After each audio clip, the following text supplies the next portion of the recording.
स्नेह कुमारी नाम की 65 वर्षीय महिला जो अकेले अपने घर में रहती थी, MIG का फ्लैट था उनका, उसमें उनकी डेड बॉडी पाई गई थी। उनका गला कटा हुआ था जब उनके शव को वहाँ देखा गया। पुलिस ने मौके पे पहुँच करके अपनी छानबीन शुरू कर दी, मुकदमा लिख करके उसमें कार्रवाई की कि उनका जो इकलौता बेटा नोएडा में रहता है उनको भी सूचित किया गया, उनके घर वालों को भी बताया गया।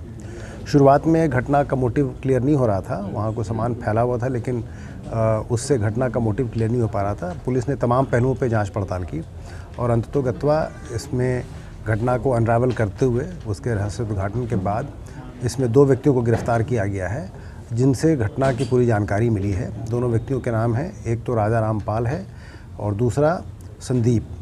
इन दोनों ने अपनी पूछताछ में बताया है कि घटना के दिन ये लोग सुबह वहाँ पे साफ़ सफाई करने के लिए गए थे, उन्हीं के द्वारा हायर किया गया था उनको।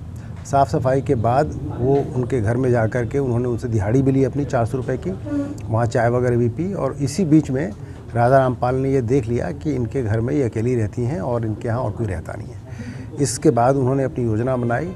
विकास नाम का भी लड़का उनके साथ था, राधा रामपाल का बेटा है, और बाद में इन दोनों ने, संदीप और विकास ने आकर के, इसमें उल्लेखनीय बात यह है कि वो महिला चूँकि अकेले रहती थी तो वो इतना केयरफुल थी कि वो बिना किसी जान पहचान वाले को जाने बगैर दरवाज़ा नहीं खोलती थी।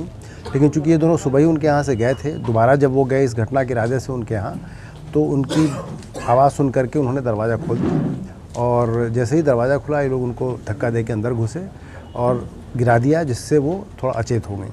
इन्होंने जो संदूक था जिसमें इनका शक था कि कुछ पैसे मिलेंगे, वहाँ से इनको 6000 रुपये मिले और मृतका का मोबाइल फ़ोन मिला। ये लेकर के जाने के पहले उन्होंने कि मृतका उठने पे इनको पहचान लेगी, इनका नाम ले लेगी, इन्होंने उसके गले पे अटैक करके उसकी हत्या कर दी और भाग गए। पुलिस ने छानबीन की, दोनों व्यक्तियों को गिरफ़्तार किया और दोनों व्यक्तियों का बेंजीन टेस्ट भी कराया गया, वैज्ञानिक पद्धति का इस्तेमाल किया गया इसमें। राजा राम पाल और संदीप दोनों के नेल्स से ब्लड के क्लॉट्स मिले हैं जो बेंजीन टेस्ट से कंफर्म हुए हैं।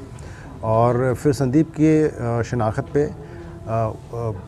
विकास की पैंट, जीन्स की पैंट और एक पीली शर्ट भी बरामद हुई है जो उसने घटना के समय पहन रखी थी और घटना के बाद उसने अपने पिता से कह के धुलवा दी थी। उस पैंट पे भी बेंजीन, पैंट और शर्ट पे बेंजीन के स्पॉट्स मिले हैं जो ये कंफर्म करते हैं कि वो ब्लड स्टेन्स हैं। संदीप की निशानदेही पे मृतका के लिए जो चाकू प्रयोग किया गया था